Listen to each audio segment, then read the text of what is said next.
I hope this is legal that I am saying this. Oh, hi y'all! We're back again to the final. I'm sad to see this go, but this is the final in our NYSC series. We've done the before camp series, we've done the in-camp series, and we are in the drumroll please after camp series. Yay! I know you're all as excited as I am. I mean, it has been quite a roller coaster and a very beautiful journey, from the registration processes to the NYSC processes. I mean, clap for me. Alright, so if you are in camp and you are watching this video, know that you have very limited time to do whatever needs to be done. If I had someone to tell me the things I'm telling you now, I mean, I'll give that person gold. I will give them gold. Alright, very quickly before we get into our video, don't forget to subscribe, don't forget to like, don't forget to comment and to share. And before I forget, who are those people that haven't subscribed to my channel? I mean, my viewers are much more than my subscribers. How is that even fair? Tell me. Tenny, do we have to tell them again? Do we have to tell them? No, Tenny, hit it. So tell me, what the hell are you waiting for? I don't know. I don't. Oh, this is so mean. I'm tired. Alright guys, let's get straight into the video.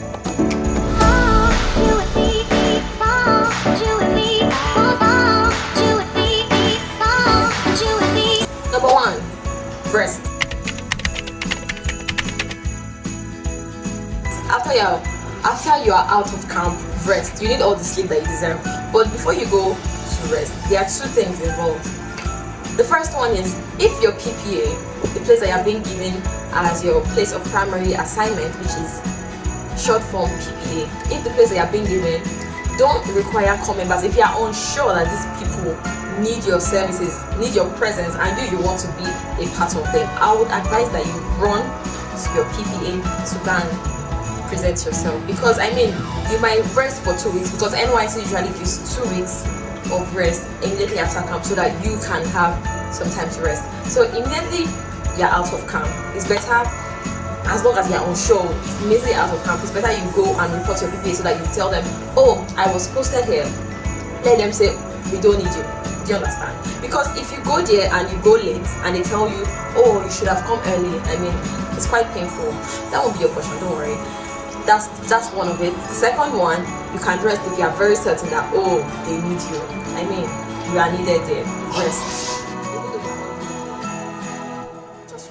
Relocation/redeployment. In your NYSC dashboard, you have the privilege of applying for a relocation, and they are on 3 or 4. I think they are on 4 conditions. One of them is on security based, the other one is on health. I think another one is on marriage. I can't remember the 4th one. If I remember the 4th one, I'll mention that in the description box in this video. These are the terms that you are allowed to go on relocation/redeployment. Now, know that relocation and redeployment are the same. Only one of them is endorsed on your portal by NYSC, while the other one is, you understand, you have to, you have to work it. I hope this is legal that I am saying this. You can understand what I'm saying, Abby? Yes. So the first one, like I said, relocation is on your portal, your NYSC dashboard. If it changes, you will know. If you are being given a PPA, just know that it did not work for you. I would just advise you, carry yourself and go and report to your PPA. If it's village that they post you to, humbly carry yourself and go and report there. There's no harm. Nobody is going to get hurt. I mean, nobody will get hurt. And then the next one, we have the reposting. Now, reposting happens after you've reported to your PPA. If you are being accepted in your PPA, you go to your local government for documentation. But if you are being rejected, you might have the option of rejecting, or they might be the ones to reject you. Do you understand? Now, if you are being rejected, that's where reposting comes in. When you are being rejected in your PPA, you take your rejection letter.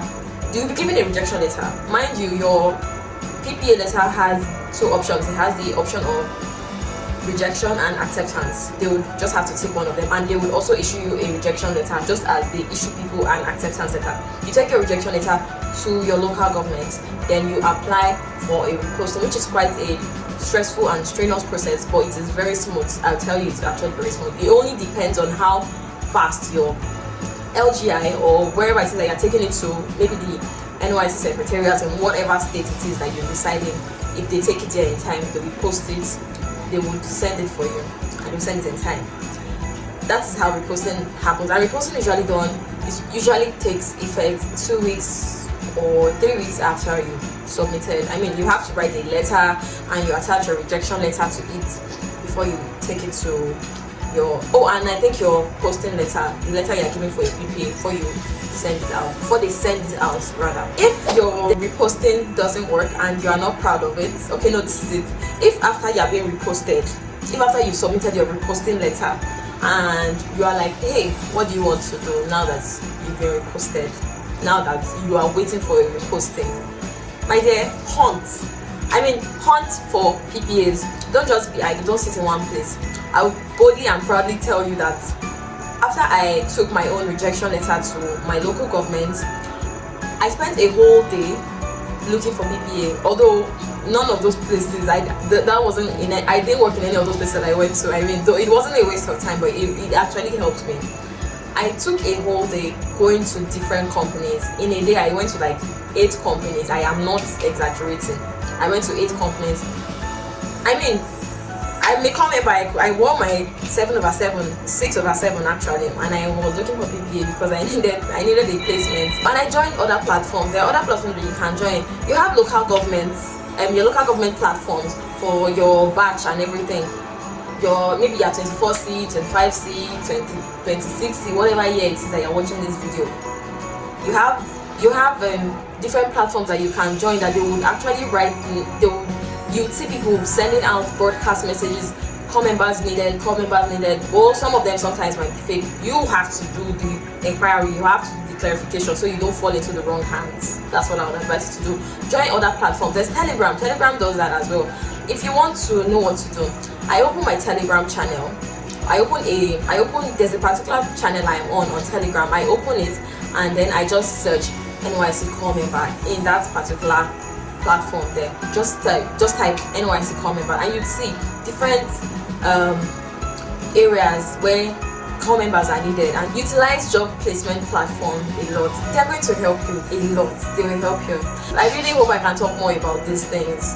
Please, during your after camp, when you're out of camp, my dear, it's important that you rest. Don't stress yourself and can't be doing hunts after you have not rested. Please make sure you rest though.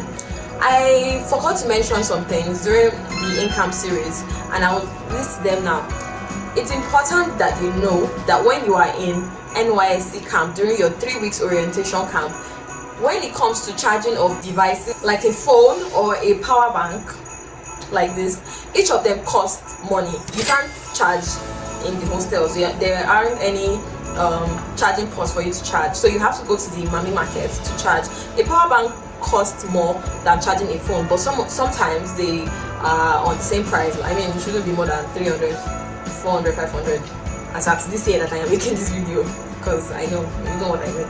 So each of them you have to pay money to charge, and if you have more than 2 power banks, why not bring it to camp? You need all the life and energy that you need on your devices for them to function properly. And also, you can't sell anything when you are in camp. You cannot sell. If you sell pastries when you are out of camp and you want to come and sell pastries in camp, you might not be allowed to sell in camp. But I can advise that if you would want to sell, I hope NYSC official doesn't watch this video that I am telling you, but if you would want to sell, you can sell within your hostel members or maybe within your plateau members, because you are not allowed to sell. It is not your duty or your job to sell to people inside camp. That's why they have mommy market. That is what the marketers are there for. That is their job to do that. And last but not the least, each platoons are usually given days to be on duty. So if you're in platoon 5 and your platoon is on duty, maybe kitchen duty, your ID card will be collected from you. And if you want to stab that duty, you can hide your ID card. I hope all these things that I am telling you are not bad, but I have just told you how you can escape duty. Maybe you are sanitation, maybe you are supposed to like wash toilet or something and you don't want to do it. You can hide your ID card. You're welcome. This has been a very, very, very wonderful segment. I mean, from the beginning even to this moment. Catch us in our next series, which will be talking about your community development services, which is short form for CDS. Yes, CDS. Sometimes some of us dread CDS, some of us love CDS. which one am I? You can guess in the comment section. Thank you guys for watching. You guys have been the best. Thank you for following along. Thank you for your comments. Thank you for your likes. Thank you for your thumbs up. Thank you for sharing. Every single one of you. I see it on your status. I see people giving me good remarks. Honestly, it brightens me up and it warms me. It enlightens me to do more. And I'm sorry for the inconsistency. It has never been intentional. I promise you. Thank you guys so much for watching. I'm still your girl Shelby, and I will see you in my next video. Bye.